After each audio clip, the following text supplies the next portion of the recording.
Okay, so I thought to begin at the beginning, how involved were you in the casting process, and how much do I have to thank you for? But do you remember working with Chris? Or? Yeah, I was involved, not to the extent that I was sitting in on auditions, but they were keeping me really fully informed. As you know, we found Rupert and Emma, and they were perfect, and that was a done deal, and we still couldn't find you.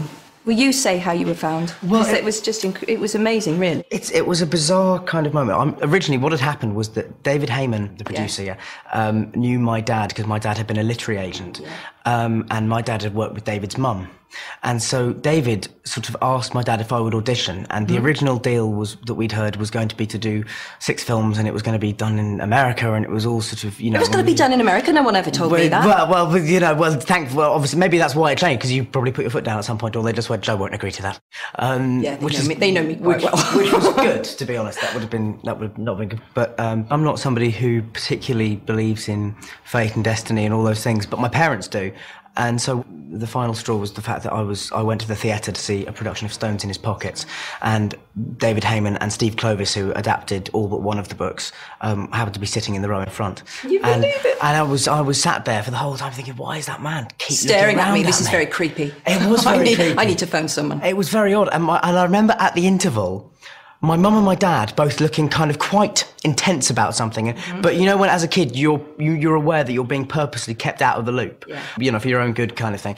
And I remember we went up the stairs and out of the theatre, and then sort of hid behind a pillar. I seem to remember that it's some absurd notion that David Heyman and Steve Clovis were going to chase after us, you know, grab us. And make you be a child actor. And then there was some debate as to whether we would go back in for the second half, but I was really enjoying the play. Yeah, and so we went back in, and then the next day they my mum and dad sort of went, oh, well, maybe it is the gods sort of trying to tell us something, you know. But there were a lot of strange coincidences. And then they called me and said, we think we've found him.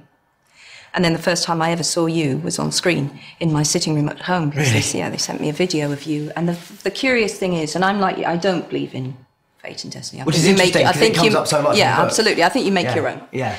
But, so I saw you on that audition tape, and it was, I don't think I've ever really told you that I found incredibly moving. Oh, thank you. And almost, I mean, it was incredibly moving. At that point, I didn't have a son. Oh, right. Yeah. So, and I phoned David up, and I said, he's great, he's fantastic. And I did say to David, it was like watching my son on screen. Because after all, Harry feels like this ghostly son that I've had in my life.